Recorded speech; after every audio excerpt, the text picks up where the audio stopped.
vampires in, sweet with vampires in, vampires filling you with doubt, insecurity about what your heart should be in. Creep the vampires die vampire.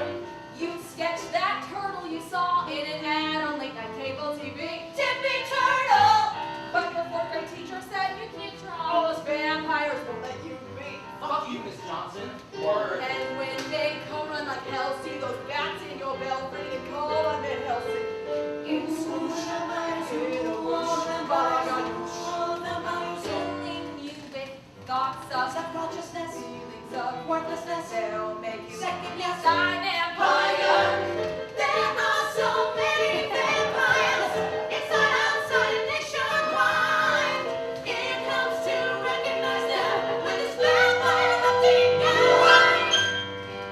First up, a vampire is any person or thought or feeling that stands between you and your creative self-expression. They can assume many seductive forms. Here's just a few. Killer Susan! First up are your pygmy vampires. They'll swarm around you like gnats and say things like, Your teeth need whitening. "You're right, that. You sound weird. Shakespeare. Sondheim. And Steinbeck. Did it before you and better than you." Or they might say that you cannot sing good enough to be in a musical. Or they might say, Your song is repetitive. Your song makes me tired. Your song is repetitive and it doesn't rhyme. from you, tell them. Die vampire, die. Brothers and sisters! Next is the air freshener vampire. It might look like a precious moments angel with a can of music in its tiny ceramic hand.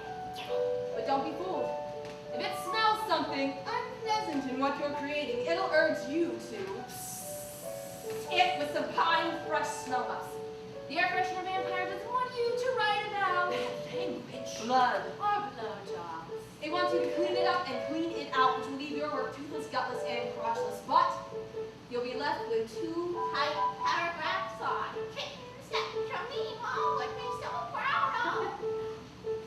You look at that air freshener vampire and it's doe-eyed, sweet-cheeked, dirty old face, and you say,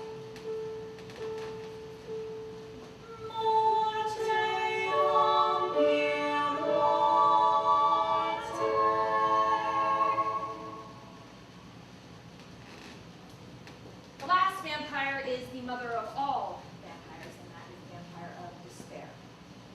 It'll wake you up at 4 a.m. to say things like, No one cares what you think. "You look like an idiot." No matter how hard you try, you will never be good enough.